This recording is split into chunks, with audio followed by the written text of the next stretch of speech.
Andam na matud pa ang COMELEC sa paglusad sa Bangsamoro Parliamentary Election sa Mayo sunod tuig dungan sa pagpahigayon sa 2025 midterm elections. Ano yung report ni Justoni Humamil? Sa unang higayon, doon na ipahigayong parliamentary election sa nasod, partikular sa Bangsamoro Region.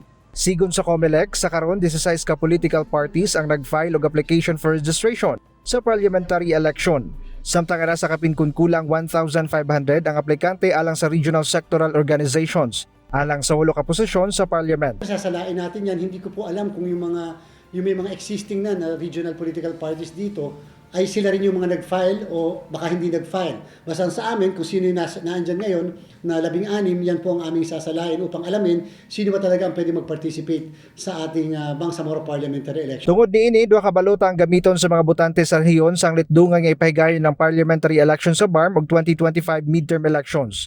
Sumala sa COMELEC, kinahanglang doon na ipahigayong voters education sa mga botante sa rehiyon. Dapat ma-explain. Preparatory ito para sa 2028 full implementation ng Bangsamoro Electoral Code. Bago ang proseso na ipatutupad natin, ang dapat nauunawaan ng mga magpapatupad nito at ng mga mamamayan kung anong klaseng teknolohiya ang gagamitin po natin. Upang hindi pinagdududahan na dinadaya ang halalan. Pasisigurado natin na walang irregularities. Gisiguro sa COMELEC, kaandam na ang buhatan sa 11 parliamentary election. Samtang andam na sabang buhatan sa automation sa 2025 midterm elections. Gisiguro sab nila nga makaboto ang mga botante sa rehiyon. Busa nanawagan kini sa mga botante nga na-deactivate nga magpa-reactivate sa COMELEC. Tutukan sab sa buhatan ang pag-train sa mga magtutudlo isip electoral board.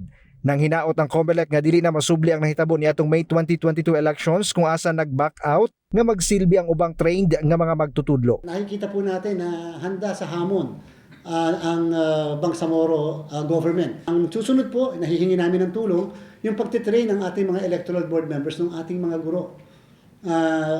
Na sana maiwasan yung nangyari sa Cotabato City dati na nagkaroon ng hindi pagsisilbi ng mga teachers, pero wala kaming dinimanda kahit na isa sa ating mga guro dahil kinikilala natin yan ay isang karapatan, yung magsilbi o hindi magsilbi. Kauban si Gary Balantay ug Bong Vicencio sa kamera.